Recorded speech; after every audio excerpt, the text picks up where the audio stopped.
Fala pessoal, tudo bom? Então a aula de hoje aqui vai ser uma aula de reposição referente ao dia 17, como a gente já tinha conversado, tá bom? E aí eu vou deixar um pouquinho o tempo para responder essa atividade um pouquinho mais longo, né, para poder, né, facilitar a vida de vocês aí, tá certo? Mas não deixe de responder não, como vocês já sabem, né, essas respostas elas vão estar sendo consideradas aí como a nossa presença, tá? Esse assunto da aula de hoje, apesar de ser o final aqui de suspensão, ele não vai cair na prova, como a gente conversou, mas não é porque ele não vai cair na prova que não deixe, né, de dar uma estudada, né, já que é algo bem interessante que deve, né, fazer parte aí, com certeza, aí, da vida de engenheiros aí de vocês, tá bom? Bom, na aula dessa semana, né, já que nós tivemos aula ontem, a gente terminou finalizando o nosso slide com a parte da barra estabilizadora, não foi? Então, seguindo a parte da barra estabilizadora, né, após esse conteúdo da barra estabilizadora, a gente tem a presença aí das buchas e dos batentes, né? Bom, o que são as buchas e batentes? Né, buchas e batentes, na verdade, eles são peças, na maioria das vezes, feitas de borracha, tá? Algumas são feitas de plástico, mas a maioria são feitas de borracha, ou uma mistura entre os dois, em que a função principal é de absorver ruídos e vibrações provenientes do sistema de suspensão. A gente sabe então que é um sistema, né, repleto de metal, com várias peças que ficam se movimentando para atenuar, né, solicitações da carroceria. Com o contato dessas peças, a tendência é que seja gerado, né, um ruído, uma vibração muito grande no carro. Então, parte disso vai ser retido, né, através desses componentes, tá? Então as buchas e os batentes, elas absorvem ruído e vibração, permitem um ligeiro movimento relativo, auxiliando na manutenção da geometria, tá? E impedem danos a peças e componentes em caso de oscilações muito fortes, beleza? O correto funcionamento e dimensionamento de todo o sistema de suspensão vai garantir sempre uma vida útil, né, a essas buchas, mas como ela não é um componente que a gente tem um trabalho estudado, né, a gente não tem como prever quando é que isso vai ser danificado, né? É aquele tipo da coisa. Tem certas peças no automóvel que depende muito da dirigibilidade, né, da forma de que o motorista dirige, né, de quantos passageiros ele tem sempre no carro, do tipo de terreno que ele frequenta. Então tem coisas que no veículo a gente não tem como especificar até quando, né, vai ser essa vida útil, né? São peças que elas podem ter um desgaste muito rápido ou muito demorado de acordo com a sua atividade, né?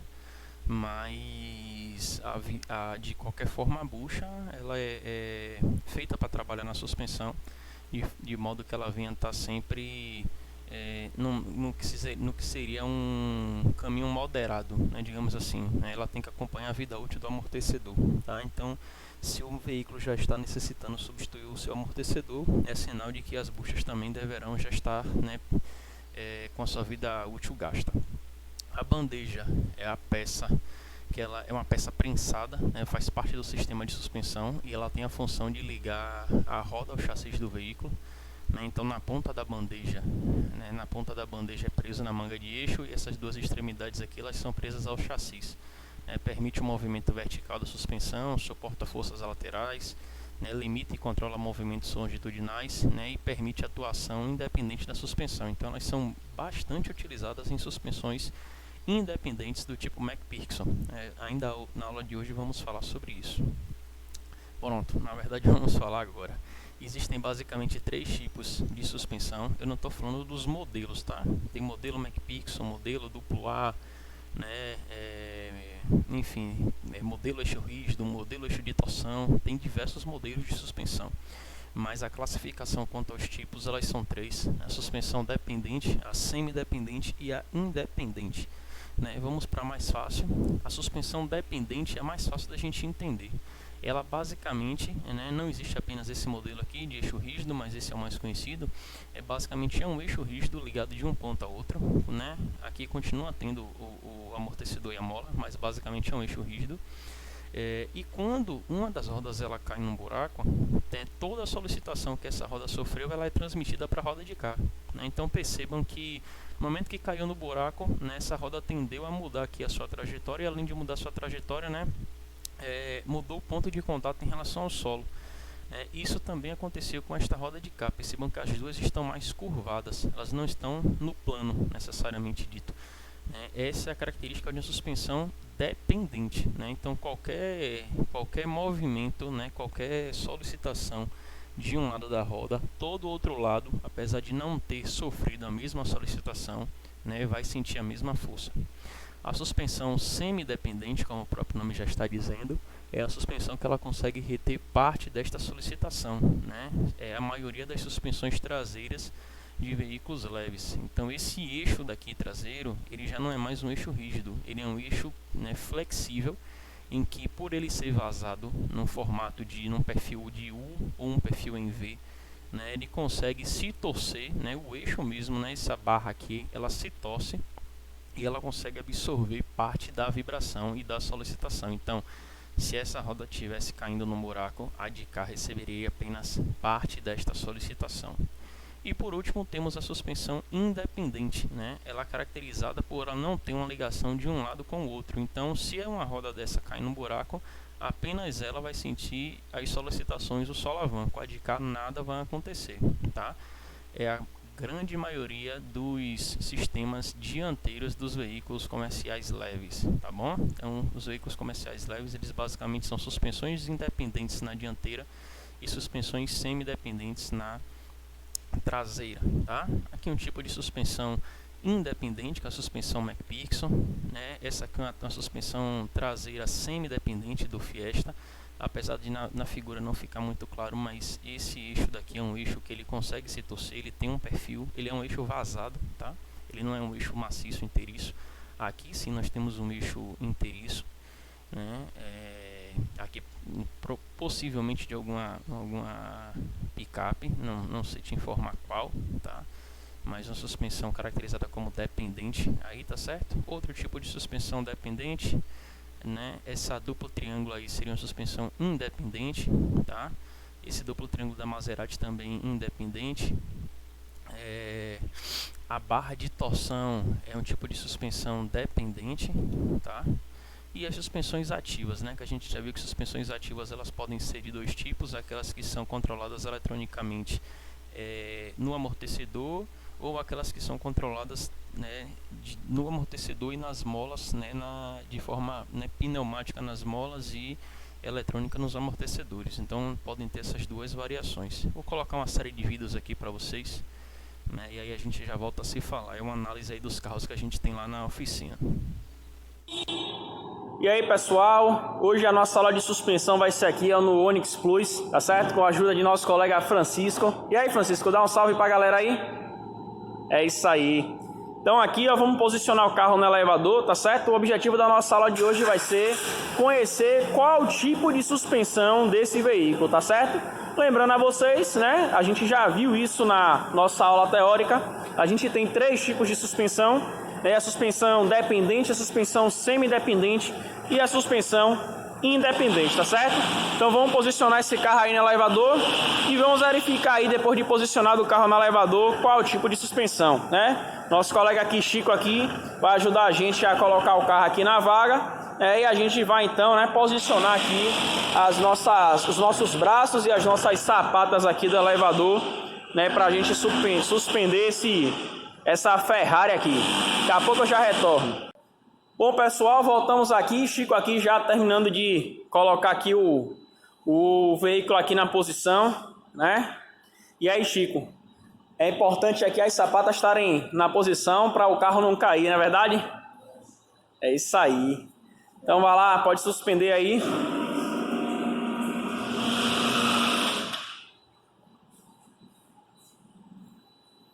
Chico aí não confere.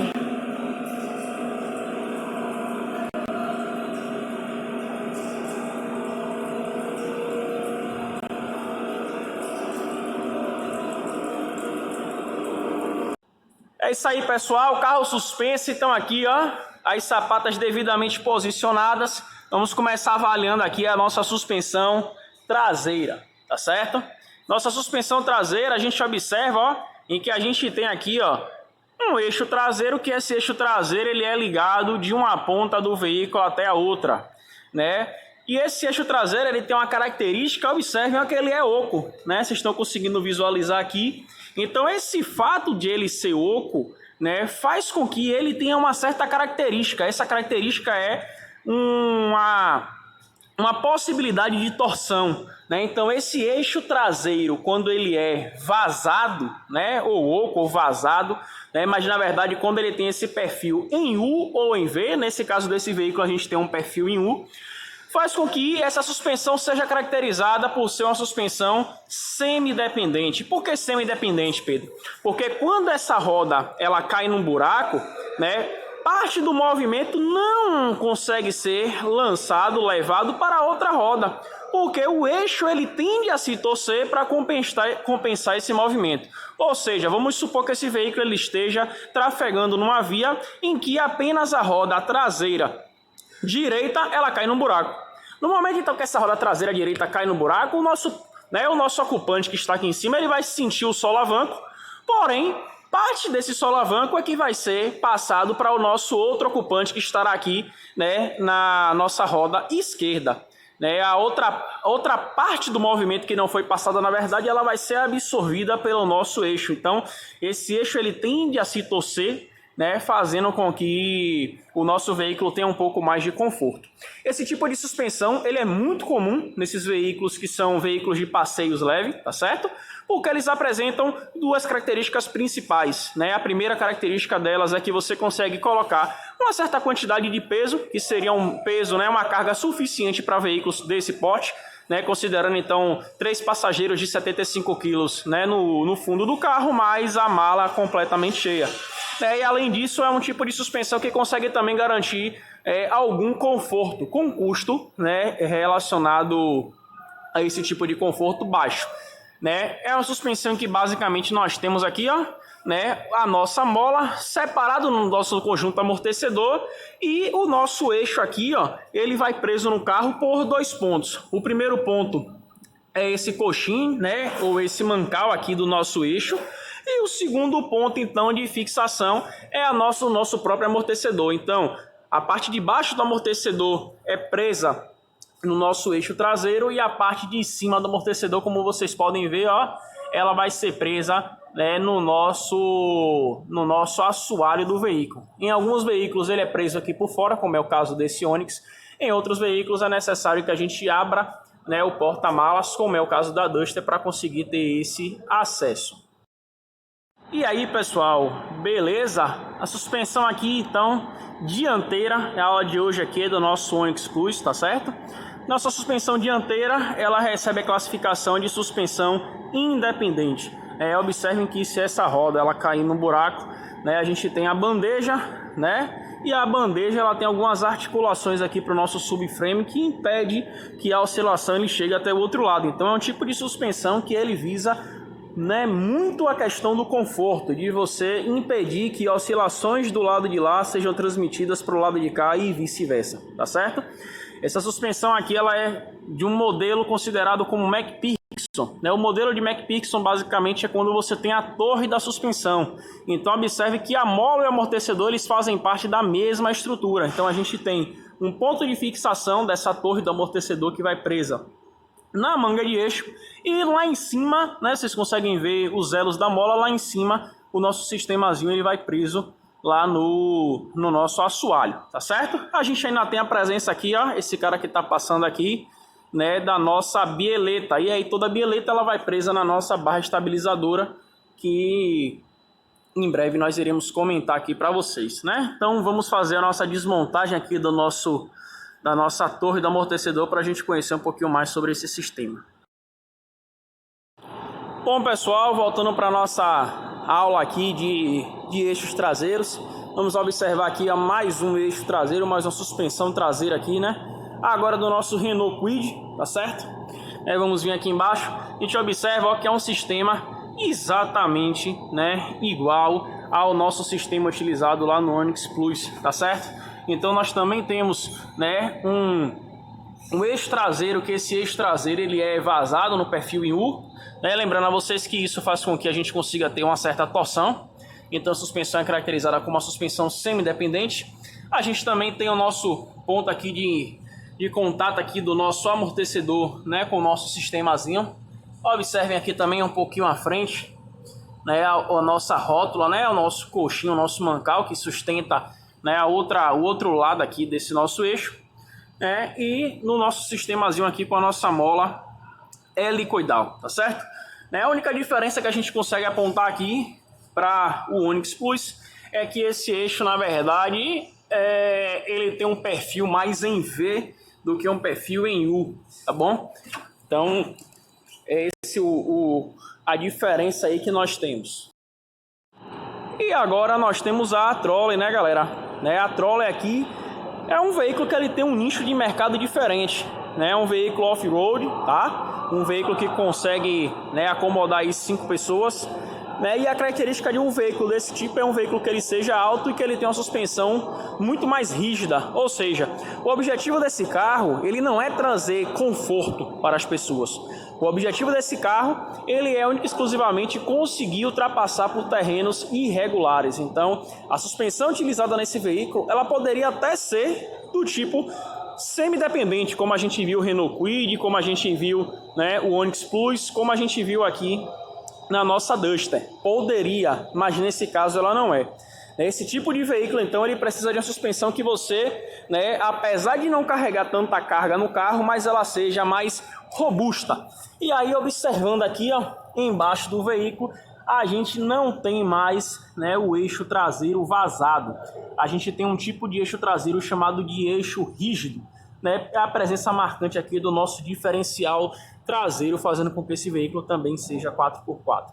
Mas o eixo rígido, né, por ele não ser vazado, não ter um perfil no formato em U ou em V, ele não consegue absorver parte da oscilação, parte, né, do solavanco, né, ou parte da força de resposta do solo em relação ao pneu. Então, por conta disso, a gente vai ter que todo o movimento passado, né, de um pneu para a carroceria, ele vai ser transmitido ao outro lado. Ou seja, imagine aí que a gente tem 2 ocupantes traseiros nesse carro.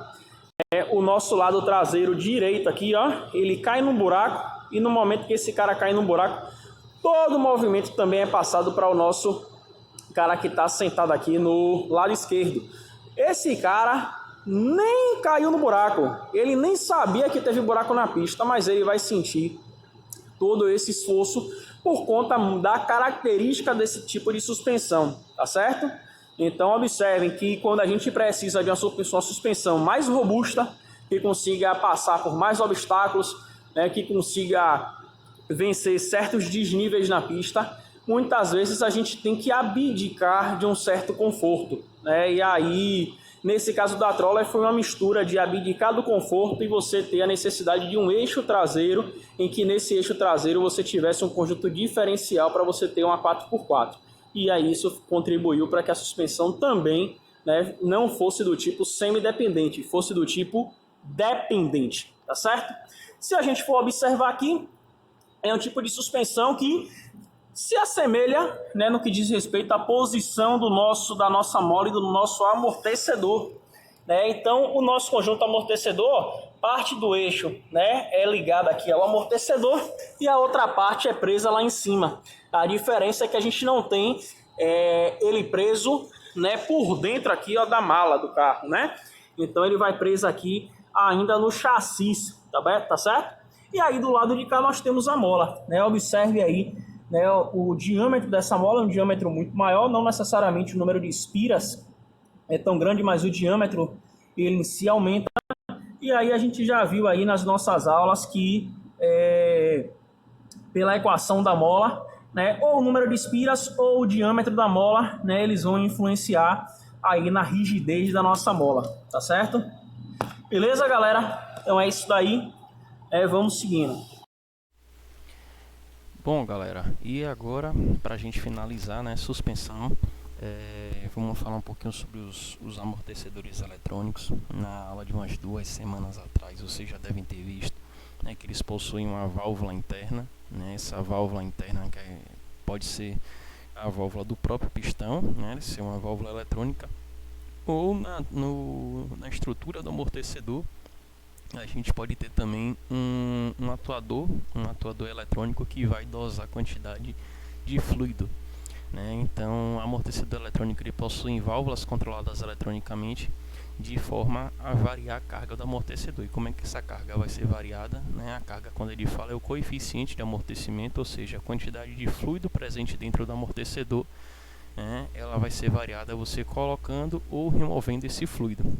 Então, é um sistema um pouco mais complexo, tá? Nessa foto aqui seria, né, a grosso modo, as diversas opções de dirigibilidade que você poderia ter, né, já que você tem um sistema com múltiplas funções. Então, digamos que o seu amortecedor ele possa equipar, ou ele possa receber 300 ml de óleo, né? Você tem a opção de você ir de, sei lá, de 150 a 300, estou chutando o valor, né? Então, essas são as mais variadas opções, né, que poderiam ser utilizados, né, fazendo com que o carro tenha um comportamento mais macio, né, ou mais rígido. Lembrando a vocês, né, que quanto mais macio, né, mais voltado para o conforto, e quanto mais rígido, mais voltado para a estabilidade, né.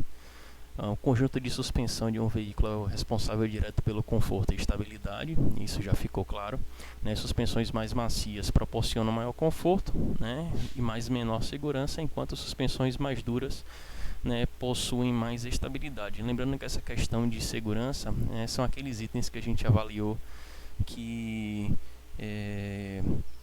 principalmente em curvas, né, que o veículo, os amortecedores, eles têm funções principais aí em curvas para suportar essa força G gerada na curva e impedir que as rodas percam contato com o solo, né? Lembrem daquela foto daquele chassi meio que torcido, em que um lado, né, tá com altura menor em relação ao outro, né, na aplicação de curvas, tá?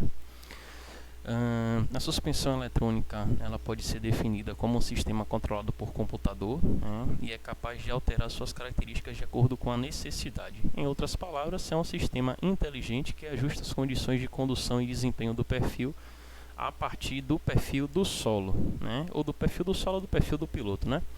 Em caso do perfil do piloto, o piloto escolhendo as opções lá, tá? Em caso de uma estrada bem pavimentada, por exemplo, a suspensão fica mais rígida, né, aumentando a estabilidade. Já em momentos de ondulações e choques, ela se torna um pouco mais macia, né? Quando ele fala ondulações e choques, seria na mesma estrada, né, rígida, só que com alguns solavancos. Imagine uma estrada de paralelepípedo, né, aquela estrada do Pelourinho, que é de lajota, né? Então, quando o carro passa por ali, é uma estrada, né, teoricamente lisa, ela é reta, né, só que ela é cheia de lajota. Então, o amortecedor ele começa a focar um pouco mais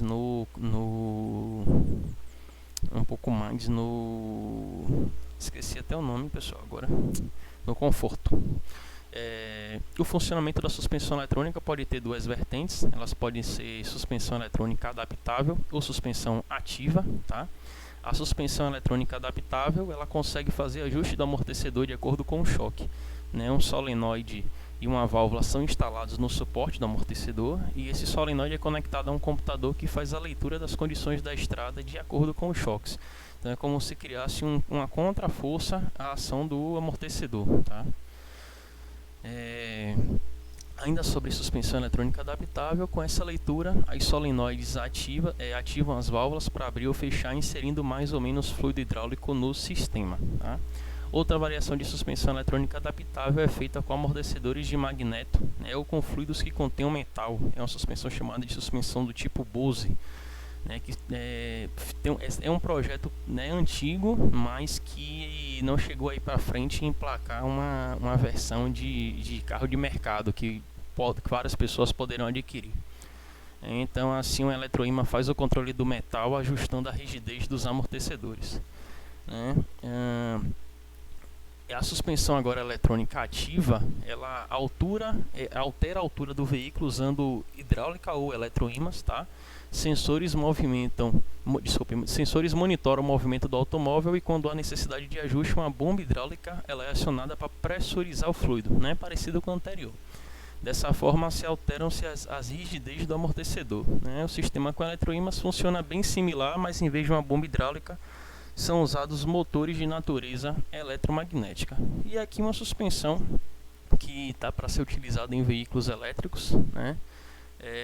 Também chamado de amortecedor inteligente, né? E a proposta é que esse componente ele consiga armazenar e transformar a energia cinética do amortecedor em energia elétrica, né? Carregando um sistema de automóvel. Ainda é em projeto isso daí, tá? Tá tentando ver se isso vai para frente. Beleza, pessoal? Um teste de suspensão ele pode ser validado na pista ou ele pode ser validado no laboratório. Aqui são diversos atuadores em que você coloca o carro em cima dos atuadores e aí os atuadores, né, eles começam a subir e descer, fazendo como que fosse a simulação de uma pista. E aí vocês conseguem observar qual foi o comportamento da suspensão, né? Se os amortecedores eles suportaram bem, se nenhum componente quebrou, né? Isso tudo pode acontecer, tá bom? Qualquer dúvida, podem mandar e-mail, tá? Lembra vocês aí que na semana que vem, no dia 14, nós teremos a nossa avaliação, tá bom, pessoal? Bom, um abraço, é isso daí.